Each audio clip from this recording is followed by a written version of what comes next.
ABP news पर हाजिर हूं मैं रुमाना इसार खान। सुबह के 11 बजने को हैं और ऐसे में दिल्ली चुनाव जिसके नतीजे 8 फरवरी को आएंगे, लेकिन उससे पहले जो एग्जिट पोल के आंकड़े आए हैं सामने, उसी पर छिड़ा हुआ है सियासी घमासान। चुनाव आयोग को लेकर अखिलेश यादव की तरफ से विवादित बयान दे दिया गया है। चुनाव आयोग मर गया है, ये अखिलेश यादव कह रहे हैं। उन्हें सफेद कपड़ा भेंट करना पड़ेगा। अखिलेश यादव की तरफ से यह बड़ा निशाना है जो चुनाव आयोग पर साधा गया है। हम एग्जिट पोल नहीं, रियल पोल की बात करते हैं। एग्जिट पोल के आंकड़ों को अखिलेश यादव की तरफ से सिरे से खारिज कर दिया गया है। लेकिन चुनाव आयोग को लेकर जबरदस्त निशाना समाजवादी पार्टी के मुखिया अखिलेश यादव की तरफ से साधा गया है। कह रहे हैं कि चुनाव आयोग जो है वो मर चुका है, चुनाव आयोग मर गया है, ये अखिलेश यादव कह रहे हैं। उन्हें सफेद कपड़ा भेंट करना पड़ेगा। सुनिए।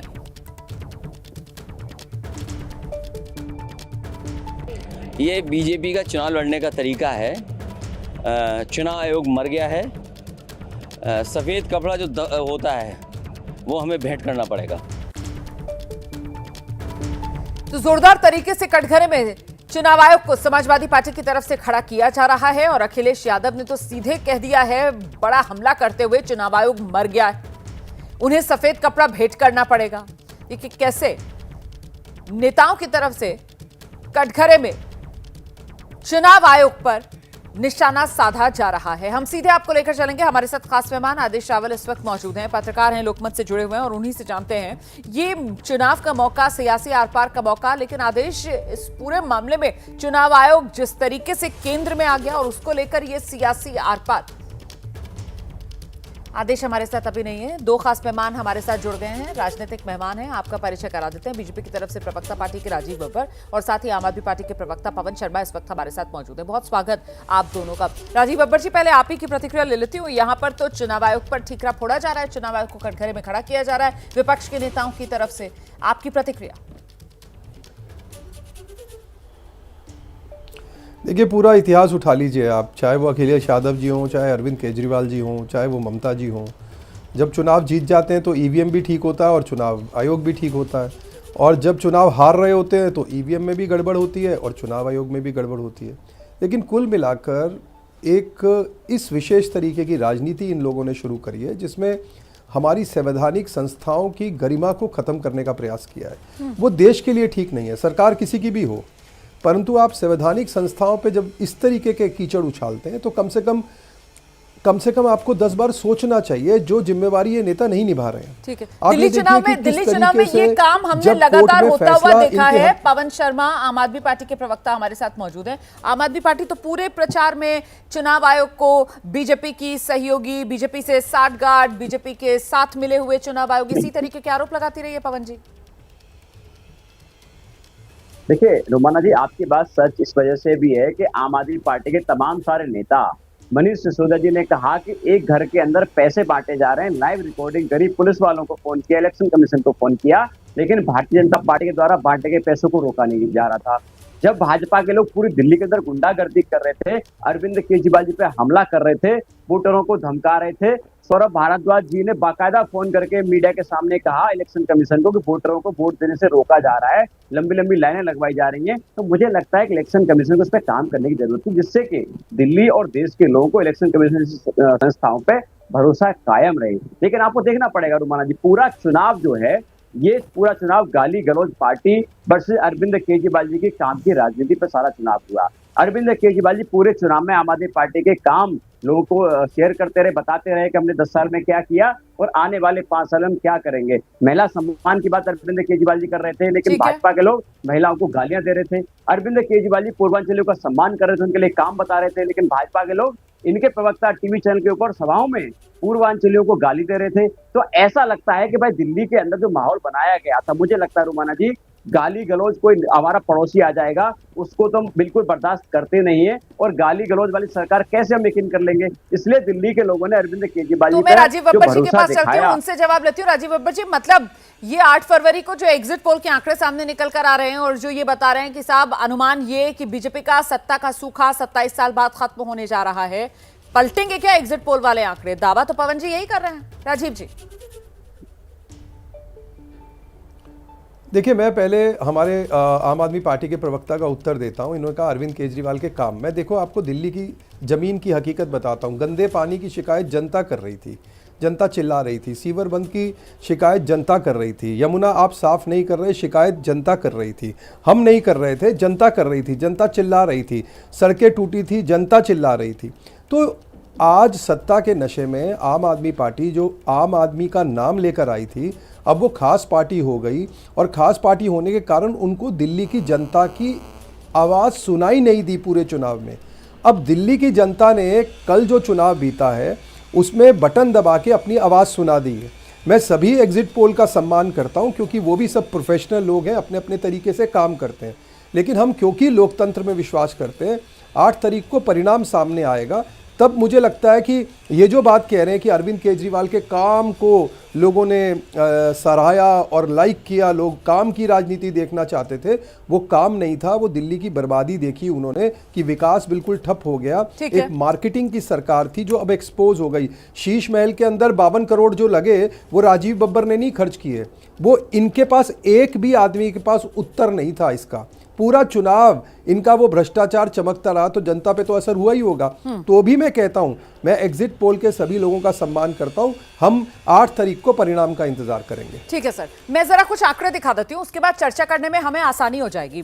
और सवाल ये कि दिल्ली का वोटर, कौन सा वोटर किसके साथ, ये एसएएस ग्रुप है। और एसएएस ग्रुप का जो एग्जिट पोल का आंकड़ा है वो ये बता रहा है कि अगर वोटर्स का वर्गीकरण किया जाए तो फिर जो अपर कास्ट का वोटर है वो बीजेपी के साथ मजबूती से 55% गया है। आम आदमी पार्टी के साथ अपर कास्ट वोट 38% गया है। इसके आगे बढ़ते हैं। ओबीसी मतदाता की अगर बात की जाए तो बीजेपी के साथ 49% दिल्ली का ओबीसी वोटर गया है। आम आदमी पार्टी के साथ 43% वोटर गया है। इसके बाद हिंदू मतदाता की अगर बात की जाए, ओवरऑल हिंदू मतदाता, तो बीजेपी के साथ गया है 49%, आम आदमी पार्टी के साथ गया है 40%। अब देखिए मुस्लिम मतदाता, मुस्लिम मतदाता बीजेपी के साथ गया है 12%, आम आदमी पार्टी के साथ गया है 60%। और एक और एम फैक्टर जो इस चुनाव में बेहद महत्वपूर्ण बनकर उभरेगा, इसका सबको यकीन है, वो है दिल्ली का मिडिल क्लास, दिल्ली का मध्यम वर्गीय मतदाता। और ये जो दिल्ली का मिडिल क्लास है, बीजेपी के साथ गया है 46%, आम आदमी पार्टी के साथ गया है 44%। तो क्या यही मिडिल क्लास मतदाता दिल्ली में एक्स फैक्टर साबित होने वाला है? इसी को लेकर आगे चर्चा करेंगे। लेकिन इस बीच महा एग्जिट पोल पर संजय सिंह, आम आदमी पार्टी के सांसद, उन्होंने किया है बड़ा दावा। एग्जिट पोल गलत साबित होंगे, ये संजय सिंह कह रहे हैं। महिला सम्मान योजना सबसे बड़ा एजेंडा दिल्ली चुनाव का साबित होगी, इसका फायदा आम आदमी पार्टी को मिलेगा, ये संजय सिंह कह रहे हैं। सुनिए। इस वक्त मेरे साथ मौजूद है आम आदमी पार्टी के सांसद संजय सिंह। संजय जी, अब तक जो एग्जिट पोल सामने आए हैं उसमें बड़े पैमाने पर ये दिख रहा है कि आम आदमी पार्टी सरकार को खतरा है। हालांकि कुछ ये जरूर कह रहे हैं कि कंफर्टेबल मेजॉरिटी आ सकती है। देखिए, जब मसाज करने वाली और स्पा चलाने वाली कंपनी अब एग्जिट पोल के काम में उतर आई है, तो एग्जिट पोल के कितना सच निकलेगा, कितना झूठ निकलेगा, वो तो 8 तारीख को पता चल जाएगा। लेकिन 2/3 से ज़्यादा बहुमत से आम आदमी पार्टी फिर से प्रचंड बहुमत के साथ दिल्ली में सरकार बनाएगी और 50 से अधिक सीटें आम आदमी पार्टी की। लेकिन क्या आपको ये लगता है कि जो चुनाव हुआ है, ये बहुत सालों बाद ऐसा चुनाव हुआ है जहां पर जो है सड़क के टूटी सड़क मुद्दा था, जहां पर पानी मुद्दा था, गंदा पानी मुद्दा था? एकदम नहीं। आज आप देखिए, अगर पूरे भाजपा के कैंपेन को उठा के देखिए तो पूरा का पूरा कैंपेन निगेटिव था।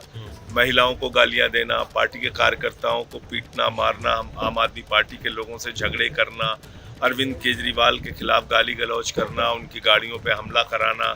तो मुझे लगता है कि पूरा उनका कैंपेन आपदा कहना आम आदमी पार्टी को, ना बिजली पे बात की, ना पानी पे बात किया, ना शिक्षा पे बात किया, ना स्वास्थ्य पे बात किया, तो एक नेगेटिव कैंपेन था। बस एक आखिरी सवाल है, फ्री वीज जो जिसको लेकर के लगातार जो बहुत तरह के आरोप प्रत्यारोप चलते रहे हैं, इस बार तो आम आदमी पार्टी नहीं, बीजेपी और कांग्रेस ने भी उसी तरीके से अनाउंसमेंट किया। लेकिन तो आपको लगता है कि क्या वो भी एक फैक्टर रहा है? क्योंकि जनता के मैं आपको पहले से कह रहा हूँ कि महिला सम्मान राशि बहुत बड़ा फैक्टर साबित होगी हमारे चुनावी जीत में। और जो हमने 2100 रुपए की महिला सम्मान राशि का कार्ड घर घर जाके भरवाया है, और वो जब परिणाम आएगा तो आप देखिए।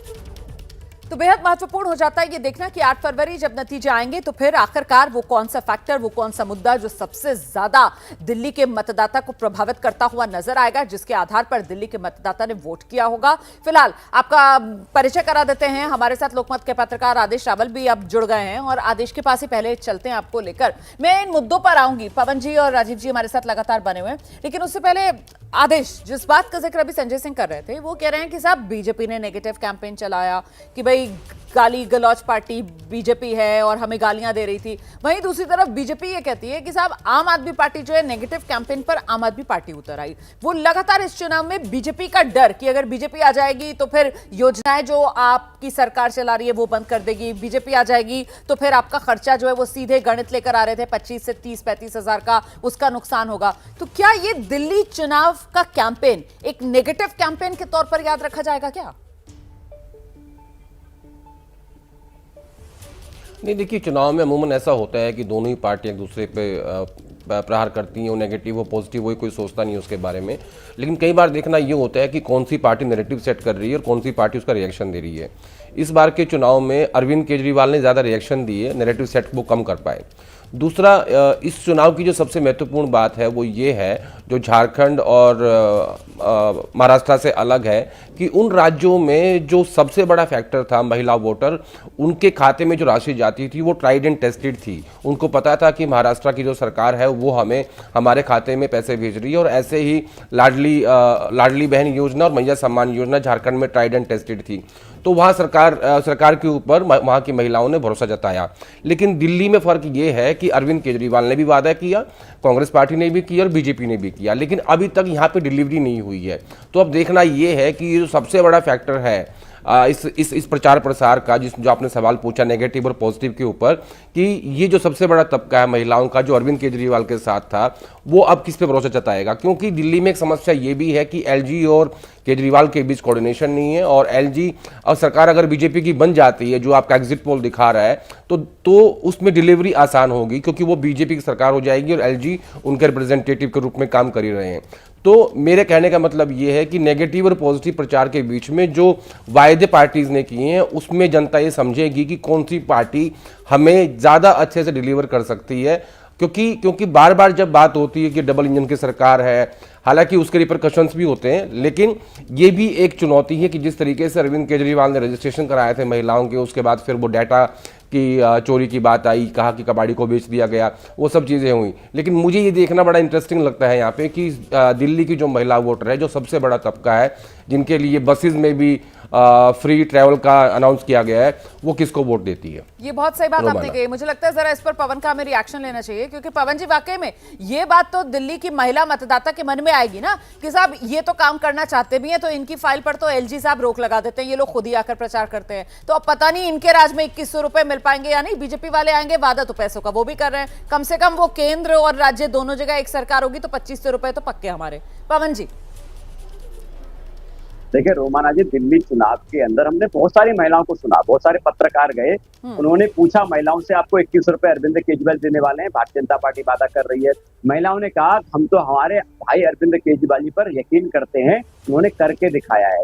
जब अरविंद केजरीवाल जी महिला सम्मान की बात कर रहे थे, भाजपा क्या कर रही थी? भाजपा गाली दे रही थी, आतिशी वाली दे रही थी, प्रियंका गांधी वाली दे रही थी, तमाम सारे महिलाओं को अपशब्द कहे जा रहे थे, आम आदमी पार्टी के कार्यकर्ताओं को धमकाया जा रहा था। तो अब दिल्ली के महिलाओं को लगा भाई दिल्ली की महिलाएं बड़ी समझदार हैं, दिल्ली के लोग बहुत समझदार हैं, उनको पता है कि हमको सभ्य सरकार चाहिए, काम कराने वाली सरकार चाहिए, गाली गलौज पार्टी वाली सरकार नहीं चाहिए। हम अपने परिवार में गाली गलौज बिल्कुल बर्दाश्त नहीं करते, तो ये सरकार हम गाली गलौज वाली बर्दाश्त क्यों कर लेंगे? ये दिल्ली के लोगों का मत था। अब दिल्ली के महिलाओं का लंबी लंबी लाइन लगाना, और दिल्ली के अंदर कल रोमाना जी पहली बार ऐसा हुआ है कि दिल्ली की महिलाएं बहुत संख्या में बाहर निकली वोट डालने के लिए। इसलिए भरोसा है कि अरविंद केजरीवाल जो 10 साल में वादे किए थे, उन वादों को पूरा करके दिखाया। लेकिन वही भाजपा जो 10 साल पहले हमारी जब सरकार बनने के बाद हमारी सरकार को कोसती थी, फ्री बिजली के नाम पे, फ्री पानी के नाम पे, फ्री शिक्षा के नाम पे, और अब दिल्ली के चुनाव में भाजपा वादे कर रही थी भाई हम भी देंगे। अब दिल्ली को पूछा था कि भाई पहले इसी पर जरा राजीव जी का एक रिएक्शन लेते हैं ना। राजीव जी, ये तो